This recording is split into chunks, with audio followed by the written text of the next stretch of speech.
अस्सलाम वालेकुम स्टूडेंट्स, उम्मीद है आप लोग खैरियत से होंगे। आज का जो मेरा लेक्चर है वो लेक्चर नंबर 11 है, इंट्रोडक्शन टू साइकोलॉजी का।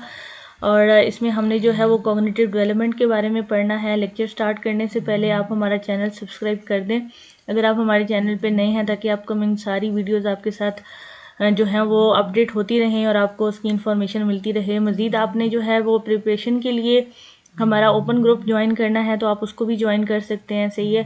और इस तरह की कोई भी इन्फॉर्मेशन या कोई फीडबैक है तो वो भी आप कमेंट सेक्शन वगैरह में दे सकते हैं। तो शुरू करते हैं अपना आज का सेक्शन, ठीक है। आज का जो लेक्चर है हमारा उसको शुरू करते हैं और उसमें देखते हैं कि आज हमने क्या पढ़ना है। कोग्निशन बेसिकली जो वर्ड है ना वो साइकोलॉजी में साइकोलॉजी की ही टर्मिनोलॉजी है जिसमें हम उसको यूज़ करते हैं और हम ये चीज़ फाइंड आउट करते हैं, ये देखते हैं कि इसको किस किस तरह से समझा जाता है। थिंकिंग पैटर्न, परसेप्शन, इन सब को कॉग्निशन की कैटेगरी में ही देखा जाता है। अब देखें तो यहाँ पे क्या है कि cognitive development is the process of development of children understanding of the world as a function of age and experience, ठीक है। अब कॉग्निशन क्या है, is the process of knowing as well as what is known, मतलब कि आप जान भी रहे हो और ये भी प्रोसेस है कि आपको क्या पता है। It include knowledge which is innate and present in the form of brain structure and function, ठीक है। तो इसमें ये है कि फिर आप we remember the physical environment in which we were brought up and develop, मतलब किस तरह से किस इन्वायरमेंट में हम ब्रॉट अप हुए, हमारी क्या परसेप्शन बनी, किस तरह का नॉलेज हमारे पास है और किस तरह का नहीं है, ठीक है। उसके बाद देखिए मज़ीद जो है वो ये है, एंथ्रोपोलॉजिस्ट किस चीज़ पे फोकस करते हैं, डिफरेंट कल्चर के बारे में। सोशियोलॉजिस्ट किस पे करते हैं, सोसाइटी पे, ठीक है, सोशल नॉर्म्स वैल्यूज़ वगैरह पे। कंप्यूटर साइंटिस्ट किस पे करते हैं, ये करते हैं कि target to create artificial intelligence, ठीक है। Psychologists are interested in a better understanding of the human cognitive ability and potential, how it is utilized in different situation and are different stages, ठीक है। अब मज़ीद जो है वो फिर इसमें नेचर ऑफ कॉग्निशन को हम देख रहे हैं, ठीक है। इसमें ये क्या कह रहे हैं कि has at least two main aspect, ठीक है। Cognition mean mental processes that people use to gather acquire knowledge, वो हमारा प्रोसेस जिसमें जो है वो इंफॉर्मेशन जो है वो गैदर हो रही होती है। और cognition refers to knowledge that has been gather acquired subsequently use mental processes, ठीक है। कॉग्निशन एंड नॉलेज के अंदर मज़ीद अगर हम देखते हैं तो बेसिकली ये जो सारा फिनोमेना हम डिस्कस कर रहे हैं ना, ये कि कौन सी इन्फॉर्मेशन किस तरह से हम तक आ रही है, प्रोसेस कैसे हो रही है, कौन सा नॉलेज हमारे पास पहले है और कौन सा जो है वो अभी होगा, ठीक है। इस तरह ये सारी चीज़ें मौजूद हैं इसके अंदर। अब हम देखते हैं कि लॉन्ग फिर अच्छा इसके अंदर मेमोरी वगैरह भी आ जाती हैं, ठीक है। लॉन्ग टर्म मेमोरी के बारे में भी जिक्र है, ठीक है। The ability to control mental processes, ठीक है, कि आप किस तरह से अपनी थॉट्स को प्रोसेस करते हो, उनको किस तरह से कमांड देते हो, कैसे डील करते हो, तो ये सारी चीज़ें इसके अंदर आती हैं, ठीक है। सोशियो कल्चर फैक्टर क्या होते हैं, सोशल कल्चर फैक्टर्स जो हैं वो ये होते हैं कि इसमें ये आ जाता है कि it state that cognitive ability does not start with the anonymity या biological of the individual are only with environment, the culture and society into which the individual is born with provide the most important resources वगैरह, ठीक है। they provide the contents into which the individual begin his experience of world, मतलब कि ऐसे factors होते हैं जो कि एक इंडिविजुअल को एक्सपीरियंस देते हैं लाइफ का, ठीक है। अच्छा मज़ीद अब सोशो कल्चर फैक्टर क्या है कि आपके सोसाइटी और कल्चर से मिलके बने हुए जो फैक्टर्स हैं, ठीक है। अब देखें इसके अंदर ये है कि हमने social group help in person cognitive development, जो सोशल ग्रुप है हमारे वो हमारे थॉट्स की डेवलपमेंट में बहुत अहम किरदार अदा करते हैं, ठीक है। और नेक्स्ट हम देखते हैं कि इसके अंदर क्या है, हमारी परसेप्शन के बारे में बात हो रही है। Our perspective about cognitive ability suggests that there is some sort of innate potential existing within an individual. Some another suggests that there is a potential within the socio-culture context for development of the individual, ठीक है। इस तरह से ये बता रहे हैं आप सोशल नेचर ऑफ माइंड की जो है वो सोशल नेचर कैसे है, उसमें देखें कि ये बता रहे हैं कि beside other psychological function, the most important influence is the interaction between individuality. In the beginning, the child has no mean of understanding, expressing or communicating his experience, but as time pass, the teaching of parents and other family enable a child to understand, मतलब कि एक बच्चे को जो है वो society ही सिखा रही होती है सारा कुछ, ठीक है। तो वो सोसाइटी से सीख के उसका माइंड जो है वो लर्न करके बिहेव कर रहा होता है। लैंग्वेज और कॉग्निटिव एबिलिटी क्या है, ठीक है। इसमें अब देखें कि जो हमारे पास लैंग्वेज है ना, एक मोस्ट इम्पॉर्टेंट टूल है जिसमें हम जो है वो क्या करते हैं, अपने माइंड को भी बात हम जब सुनते हैं वो हमारी पास इंफॉर्मेशन आती है, हमारे पास प्रोसेसिंग होती है। तो देखें अब इसमें जो स्टिमुलस है, जो लैंग्वेज है, उसका बड़ा इम्पैक्ट है, ठीक है। अच्छा, इसके बाद early learning take place through internalising and interpreting the word, ठीक है। इस तरह से language including its written form is the unifying tool for any culture. As language start to develop so do the social norms, culture, believes and value, ठीक है। Motivation, cognition and learning की बात हो रही है। वही चीज़ें हैं कि देखें अब आपकी कॉग्निशन के साथ आपकी लर्निंग भी और आपकी मोटिवेशन भी जुड़ी हुई है, ठीक है। और फिर मज़ीद अगर हम बात करें तो इसकी मेमोरी के साथ भी आप लोगों का कंसर्न होगा। जैसे कि ये लिखा हुआ है कि it is believe that cognitive ability alone can not account for achievement, motivation. आपकी कॉग्निशन के साथ आपकी मोटिवेशन, अचीवमेंट, मेमोरी, ये सारी चीज़ें लिंक है। सिंपल आप इतना समझ लें, ठीक है। इसके बाद फिर ये है कि जो हम स्किल्स वगैरह सीखते हैं, ठीक है, उसमें भी हमारी कॉग्निशन इन्वॉल्व होती है। मोटिवेशन हमारे अंदर डेवलप हुई हुई है, ठीक है। तो वो देखें इसमें ये लिखा हुआ है कि मोटिवेशन डिटरमाइंस वेदर और not only is capable of learning, whether one learns well or not depends on one's own view and that affect the ability to learn. The motivational condition largely depend on the way the culture respond the achievement and failure. There are culturally developed attitude about the probability of learning successfully after one has initially failed to learn. These attitudes can gratefully affect future learning, ठीक है। इसमें फिर the individual and the groups, ठीक है। Individually level पे आप किस तरह से लर्न करते हो, सोसाइटी, ग्रुप या नंबर ऑफ पीपल्स के साथ आप किस तरह से लर्न करते हो, ठीक है। आप कॉग्निटिव डेवलपमेंट के अंदर लैंग्वेज है, मेंटल है, इमेजिनरी है, थिंकिंग है, रीजनिंग है, प्रॉब्लम सॉल्विंग है, ये सारी चीज़ें आ जाती हैं। अच्छा, आपकी कॉग्निटिव डेवलपमेंट के अंदर एक बहुत इंपॉर्टेंट नाम है जीन पियाजे का, ठीक है। इसकी थेरीज वगैरह भी हैं, उनको हम फर्दर देखेंगे। तो ये जब भी कॉग्निटिव डेवलपमेंट का नाम आएगा, जीन पियाजे का नाम जो है वो सबसे पहले आएगा, ठीक है। स्विस साइकोलॉजिस्ट थे और इन्होंने जो है वो क्या किया था, डेवलपमेंट पे बहुत ज़्यादा काम किया था, ठीक है। और ये उनकी ही हिस्टोरिकल चीज़ें लिखी हुई हैं, हिस्ट्री के बारे में लिखा हुआ है कि उन्होंने क्या क्या काम किया, ठीक है। क्लिनिकल अप्रोच पे भी काम किया। उसके बाद जो है वो फिर उन्होंने चिल्ड्रन की डिफरेंट एजेस देखी और उन उस लिहाज से भी एक्सप्लेन किया। आप देखें यहाँ पे पियाजे थ्योरी ऑफ कॉग्निटिव डेवलपमेंट का जिक्र हो रहा है, ठीक है। तो यहाँ पे उसने किस तरह से एक्सप्लेन किया, इसमें अब मैं आपको बताती हूँ कि cognitive development take place in stages. उसने स्टेजेस का नाम दिया, ठीक है। That organisation of behaviour is qualitatively different in different stages में डिफरेंट होता है बिहेवियर, ठीक है। हम देखेंगे यहाँ पे एसेंशियल पॉइंट्स ऑफ पियाजे थ्योरी, तो उसमें क्या है कि the stage emerge in a sequence, ठीक है।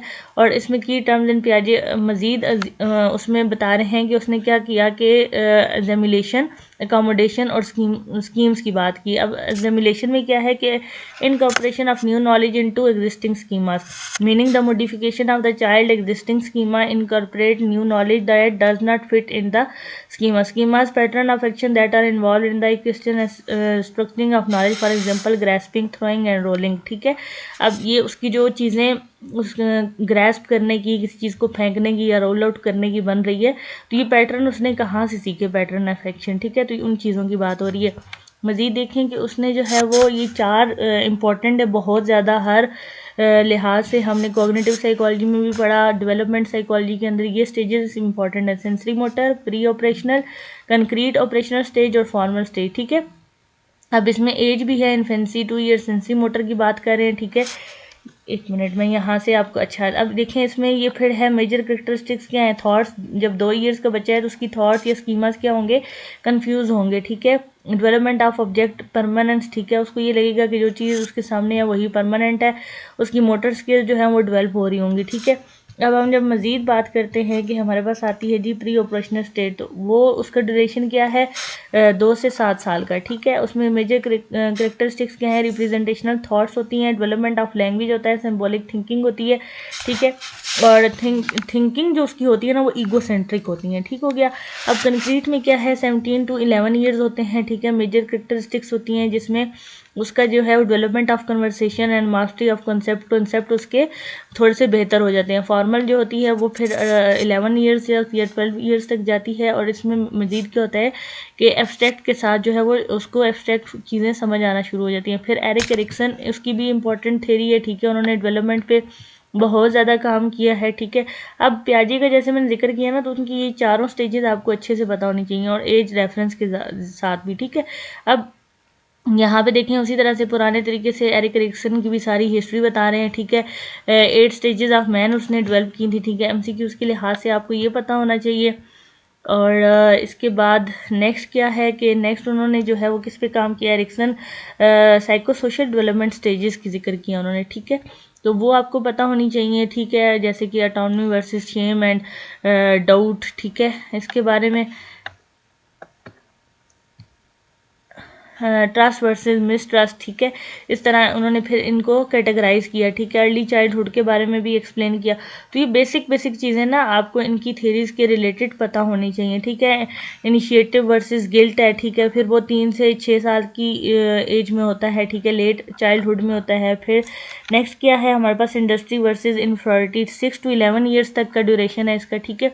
और इसके अंदर क्या होता है, चाइल्ड जो है वो बिल्डिंग, क्रिएटिंग और अकम्पलिशिंग के अंदर बिजी होता है, ठीक हो गया। अच्छा, फिर अब हम रोल कन्फ्यूजन, ठीक है, चाइल्ड को role identity versus role confusion, ठीक है। मैं यहाँ पे इसको हाईलाइट कर देती हूँ ताकि आपको अब ये एरिक एरिक्सन के स्टेजेस का पता लग जाए, ठीक है। अब इसमें भी फिर देखना है कि उसके जो जितने भी प्रॉब्लम्स होते हैं उसके इम्पल्सिव होते हैं, एटीट्यूड होता है उसका, और प्रॉब्लम्स के रिजल्ट में उसका एटीट्यूड जो है वो इम्पल्सिव हो जाता है, इमेच्योरिटी होती है, ठीक है। अच्छा, अब इसके अंदर जो है वो इंटीमेसी और वर्सेस आइसोलेशन भी है, ठीक है। तो ये बेसिक 4-5 पॉइंट आपको, ये जितने भी पॉइंट्स हैं आपको क्लियर होने चाहिए कि उसने क्या क्या चीज़ें बताई थी, ठीक है। अब देखें जैसे अडल्टहुड वर्सेस जो है वो स्टेग्नेशन है या मिडल अडल्टहुड है, उसमें फिर एज है, उस फर्दर उसके अंदर क्रिएटिविटी है, प्रोडक्टिविटी है, या फिर उसके जो है कंसर्न्स किस तरह के हैं, ठीक है। अब देखें यहाँ पे मज़ीद फिर जो है ईगो इंटीग्रिटी वर्सेस डिस्पेयर, तो ये भी उसका फिर ये एक स्टेज जाती है जिसमें जो है वो चाइल्ड इस किस्म का भी हो जाता है या पर्सन इस किस्म का होता है। उसके अंदर मजीद फीचर्स क्या हैं, जैसे कि importance of people and relationship that individual developed over the life span, ठीक है। और फिर ये है कि आप देखें ये एरिक एरिक्सन की स्टेजेस के हमने जिक्र कर लिया। तो नेक्स्ट हमारे पास कोलबर्ग की थ्योरी आ रही है, ठीक है। उन्होंने भी डेवलपमेंट पे बहुत ज़्यादा काम किया, हार्वर्ड यूनिवर्सिटी के प्रोफेसर थे, ठीक है। और इन्होंने देखें ये लिखा हुआ है कि his theory emphasise on how moral reasoning. अब इनका काम किस पे है, कोलबर्ग का, इनका जो है मॉरल रीजनिंग पे है, development stages similarly with the theory of पियाजे डेवलपमेंट। जिस तरह से पियाजे की डेवलपमेंट की थेरीज थी स्टेप बाय स्टेप, इसी तरह से इन्होंने क्या कहा कि मॉरल रीजनिंग भी होती है, आपकी मोरालिटी भी डेवलप होती है। अब यहाँ पे थोड़ा सा इनका कंसेप्ट समझे तो according to Kohlberg discussion over these dilemmas promotes development, ये जो डिस्कशन वगैरह हो रही हैं इनके बारे में डेवलपमेंट को रिलेट करें, which further help in higher stage of moral reasoning showing benefits of the higher stage of reasoning, he and other formulated dilemmas for this purpose। अब देखें यहाँ पे उन्होंने यही बताने की कोशिश की है स्टेज ऑफ मॉरल रीजनिंग की, कि किस तरह से जो है वो हायर स्टेज के बेनिफिट्स जो है वो किस तरह से मज़ीद लीड करते हैं। अब कोलबर्ग की जो स्टेजेस ऑफ मॉरल डेवलपमेंट है उसमें मज़ीद ये बता रहे हैं कि moral reasoning which Kohlberg thought is the basis for ethical behaviour has developmental stages, there are 6 identifiable stages of moral development, the stages can be classified into 3, ठीक है। अब 3 स्टेजेस का बताया हुआ है उन्होंने। सबसे पहले जो है वो हमारे पास आती है लेवल 1 में ओबीडियंस और पनिशमेंट, फिर सेल्फ इंटरेस्ट ओरिएंटेशन, लेवल 2 में इंटरपर्सनल अकॉर्ड और कन्फॉर्मिटी, ठीक है, और फिर अथॉरिटी वगैरह ये। और लेवल 3 हमारे पास जो आता है उसमें social contract orientation, universal ethical principles. अब देखें यहाँ पे जितनी भी चीज़ें हमने लेवल 1, 2, 3 में पढ़ी, इसमें मोरालिटी की जो सेंस है वो आ रहा है। लेवल ऑफ मॉरल डेवलपमेंट, ठीक है, प्री कन्वेंशनल है, उसमें फिर देखेंगे common in child Aldous adult can also exhibit this level of reasoning judging the morality, ये सारी चीज़ें आ जाती हैं, ठीक है। प्री कन्वेंशनल की बात कर रहे हैं। स्टेज 1 में ओबीडियंस एंड पनिशमेंट है, तो ये सारी उन्हीं चीज़ों की डिस्क्रिप्शन वगैरह मौजूद है, ठीक है। और स्टेज 4 जो है लॉ एंड ऑर्डर मोरालिटी, ठीक है, उसके अंदर लॉ भी है और फिर ऑर्डर वगैरह भी चीज़ें हैं, इनका कम्बिनेशन है, ठीक है। और फिर मज़ीद सोशल कॉन्ट्रैक्ट ओरिएंटेशन है। स्टेज 6 प्रिंसिपल कॉन्साइंस है। In stage 5 people have a certain principle are believe that which they may attach more values, मतलब कि वो अपनी उनके साथ वैल्यूज़ के साथ जो है वो मज़ीद बिलीव्स के साथ मज़ीद वैल्यूज़ ऐड कर लेते हैं, ठीक है। और ह्यूमन राइट्स, सोशल जस्टिस वगैरह हो गया, ठीक है। अब Aldous Kohlberg insisted that 6 stages exist but he had difficulty finding people who used it, मतलब कि उन्होंने ये देखें इसके अंदर भी मज़ीद डाइवर्सिटी वगैरह है, ठीक है। मॉरल रीजनिंग के अंदर ना हमारे पास बहुत सारी चीज़ें आ जाती हैं। बस यही था हमारा आज का लेक्चर, ठीक है। इसमें हमने जो है वो जीन डेवलपमेंट के बारे में पढ़ा, ठीक है। डेवलपमेंट में फिर मज़ीद हमने जो है वो हमने जीन पियाजे को पढ़ा, उनकी स्टेजेस को पढ़ा, फिर उसके बाद एरिक एरिक्सन को पढ़ा, एरिक एरिक्सन के डेवलपमेंट में किस तरह से काम किया, उनकी चीज़ों को पढ़ा, उनकी फिर जो है वो एरिक एरिक्सन की जो स्टेजेस थी 1 बाय 1 उनको भी देखा। उसके बाद लास्ट पे हमने कोहलबर्ग को भी देखा, उनके जो लेवल 1 2 3 थे, उन मज़ीद 5 स्टेजेस उन्होंने बयान की, उन सबको भी पढ़ा। तो ये सारी हमारी जो है वो आज की कंसेप्ट्स थे, ठीक है। मैंने जल्दी जल्दी से इसको कवर करने की कोशिश की ताकि आपको एक आइडिया हो जाए कि बेसिकली इस लेक्चर के अंदर है क्या। आपको कोई चीज़ समझ नहीं आ रही, कोई टॉपिक है जो कि आप मज़ीद उसको डिस्कस करना चाहते हैं, तो डिस्कशन के लिए आप हमारा ग्रुप ज्वाइन कर सकते हैं। और कोई आपकी क्वेरी है तो वो भी आप डायरेक्ट मुझसे पूछ सकते हैं। और मिलते हैं नेक्स्ट लेक्चर में। हमारे जो है वो ऑलमोस्ट 11 लेक्चर हो चुके हैं। इंशाल्लाह बाकी लेक्चर भी आपके जल्दी से मैं वाइंड अप करने की कोशिश करूँगी। चैनल को सब्सक्राइब कर लें, लाइक कर लें, शेयर कर लें। किसी भी स्टूडेंट्स को या आपके फेलो वगैरह को भी अगर इस तरह से प्रिपरेशन करनी है तो ये लेक्चर उनके लिए बहुत हेल्पफुल है, उनको बहुत हेल्प आउट होगी। और वो लेक्चर सुनने के बाद मुझसे क्वेरीज भी कर सकते हैं और मैं उनकी हेल्प करूँगी। उनके जितने भी इश्यूज़ आ रहे हैं इस सब्जेक्ट को कवर आउट करने में इंशाल्लाह तमाम चीज़ों को क्लेरिफाई किया जाएगा। मिलते हैं नेक्स्ट लेक्चर में, तब तक मुझे अपनी दुआओं में याद रखिएगा। अल्लाह हाफिज़।